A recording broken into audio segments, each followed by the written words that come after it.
이번 달 초 카라카스에서 벌어진 사건 이후 한 가지 것이 나를 계속 주목하게 만들고 있다.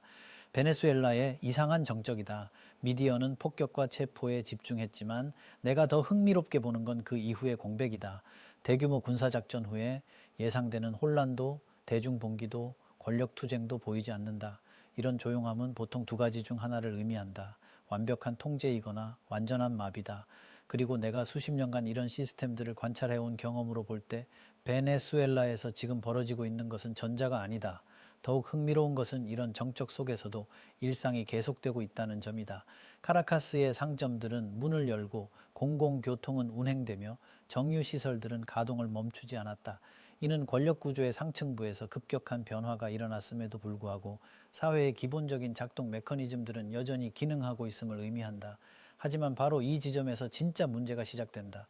일상의 지속은 안정성을 의미하는 것이 아니라 오히려 누가 실제로 무엇을 통제하고 있는지에 대한 근본적 의문을 제기한다.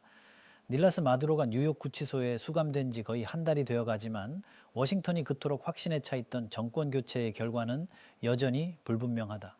들시 로드리게스가 대통령 권한을 대행하고 있다고는 하지만 실제로 누가 무엇을 통제하고 있는지는 안개 속이다.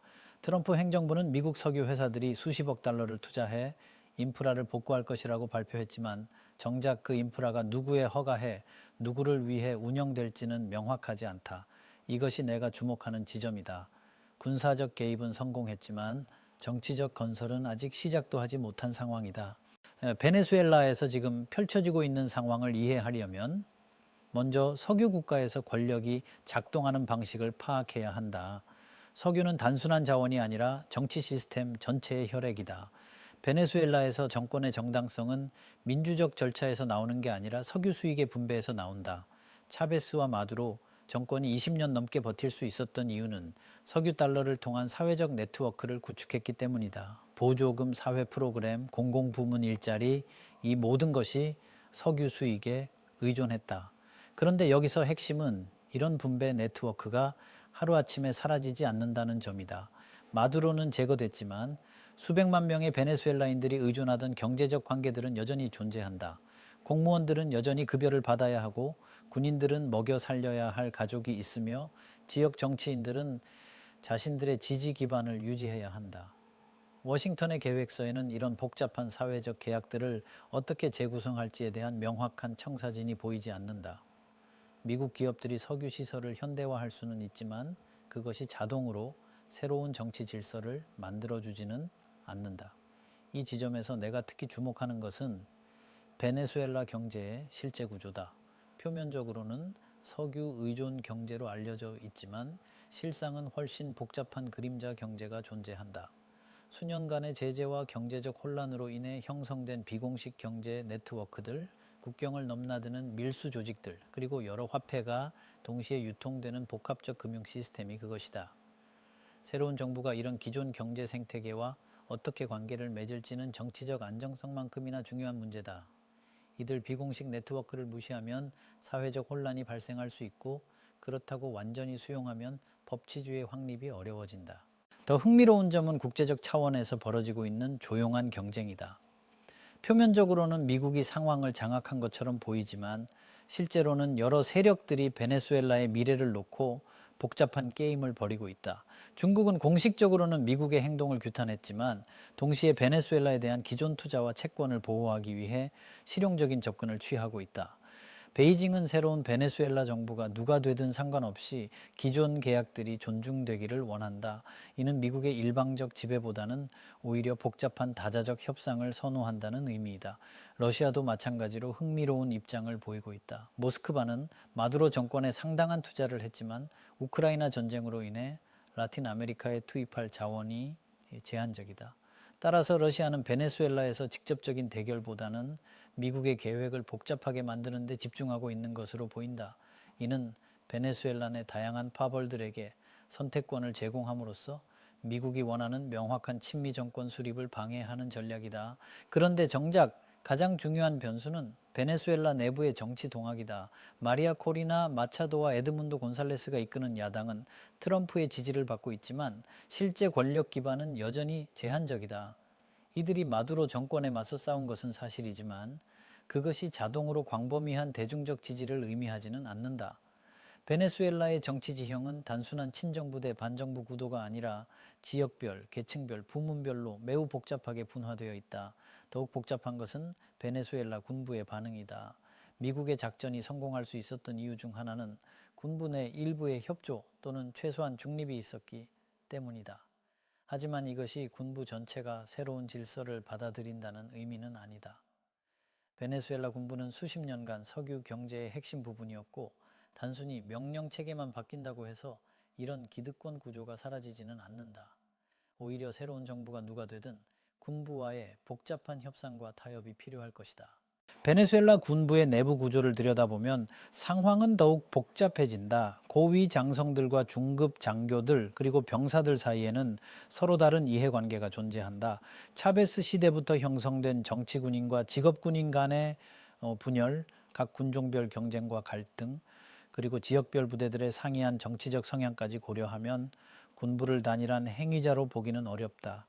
미국의 작전에 협조한 세력들이 과연 군부 전체를 대표하는지 아니면 일부 파벌의 움직임인지는 여전히 명확하지 않다.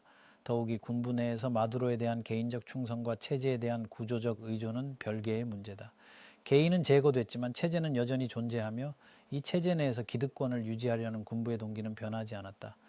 이 지점에서 내가 주목하는 것은 베네수엘라 사태가 라틴 아메리카 전체에 미칠 파급 효과다. 트럼프의 일방적 군사행동은 영내 국가들에게 강력한 경고 메시지를 보냈다. 브라질의 룰라, 콜롬비아의 페트로, 멕시코 정부 모두 공개적으로 미국의 행동을 비판했지만 실제로는 자국의 대미 관계를 재평가하고 있을 것이다. 이들 국가의 지도자들은 베네수엘라에서 벌어진 일이 자신들에게도 일어날 수 있다는 점을 인식했을 것이기 때문이다. 하지만 여기서 역설이 발생한다. 미국의 압도적 군사력 시위는 단기적으로는 라틴 아메리카 국가들을 위축시킬 수 있지만 장기적으로는 이들이 미국에 대한 의존도를 줄이려는 동기를 강화시킬 수도 있다. 브라질과 콜롬비아는 이미 중국과의 경제 관계를 확대하고 있으며 이번 사태는 이런 답연화 정책을 가속화할 가능성이 높다. 즉 미국의 군사적 성공이 오히려 경제적 영향력 확대에는 부정적 영향을 미칠 수 있다는 것이다. 라틴 아메리카의 반응을 더 자세히 살펴보면 국가별로 상당히 다른 전략을 구사하고 있음을 알 수 있다. 브라질의 룰라는 공개적으로는 미국을 비판하면서도 실제로는 베네수엘라 국경 지역의 안정화에 적극 관여하고 있다. 이는 대량의 베네수엘라 난민 유입을 방지하려는 실용적 고려에서 나온 것이다. 콜롬비아의 페트로는 더욱 복잡한 입장에 있다. 좌파 성향의 그는 이념적으로는 미국의 개입을 비판해야 하지만 콜롬비아의 안보 현실을 고려하면 미국과의 관계를 완전히 악화시킬 수는 없다. 아르헨티나의 밀레이는 오히려 미국의 행동을 지지했지만 이것이 아르헨티나 내 정치적 분열을 심화시킬 위험도 안고 있다. 이런 각국의 상이한 반응은 라틴 아메리카 내부에서도 베네수엘라 사태에 대한 통일된 입장을 형성하기 어렵다는 점을 보여준다. 베네수엘라 내부로 다시 돌아가면 가장 큰 의문은 경제 재건 과정이다. 트럼프는 미국 석유 회사들이 수십억 달러를 투자할 것이라고 했지만 이런 투자가 실제로 베네수엘라 경제를 재건하는데 얼마나 효과적일지는 의문이다. 베네수엘라의 문제는 단순히 시설 낙후만이 아니라 전체 경제 구조의 왜곡에 있다. 수십 년간 석유에만 의존한 경제를 다변화하려면 막대한 시간과 자원이 필요하다. 더욱이 이런 구조적 개혁은 단기적으로는 상당한 사회적 고통을 수반할 가능성이 높다. 석유 산업의 기술적 측면만 봐도 문제는 복잡하다. 베네수엘라의 주력 유전들은 대부분 중진류를 생산하는데 이를 정제하고 수송하려면 특수한 기술과 인프라가 필요하다. 수년간의 유지보수 부족으로 인해 많은 시설들이 노후화되었고 숙련된 기술자들은 대부분 해외로 떠났다. 미국 기업들의 투자가 있더라도 이런 기술적 격차를 메우는 데는 상당한 시간이 걸릴 것이다. 더욱 중요한 것은 석유 산업의 재건이 반드시 경제 전체의 발전을 의미하지는 않는다는 점이다. 오히려 석유 부문에만 과도하게 집중할 경우 기존의 자원 저주 구조가 재생산될 위험이 있다. 진정한 경제 재건을 위해서는 농업, 제조업, 서비스업 등 다양한 부문의 균형 잡힌 발전이 필요하지만 이를 위한 구체적인 계획은 아직 명확하지 않다. 여기서 내가 특히 주목하는 것은 베네수엘라 국민들의 기대치와 현실 사이의 간격이다. 많은 베네수엘라인들이 마두로 축출을 환영했지만 이것이 자동으로 경제적 번영을 가져다 줄 것이라고 기대해서는 안 된다. 이라크와 리비아의 사례에서 보듯이 권위주의 정권 제거 후 경제 재건은 예상보다 훨씬 복잡하고 시간이 오래 걸리는 과정이다.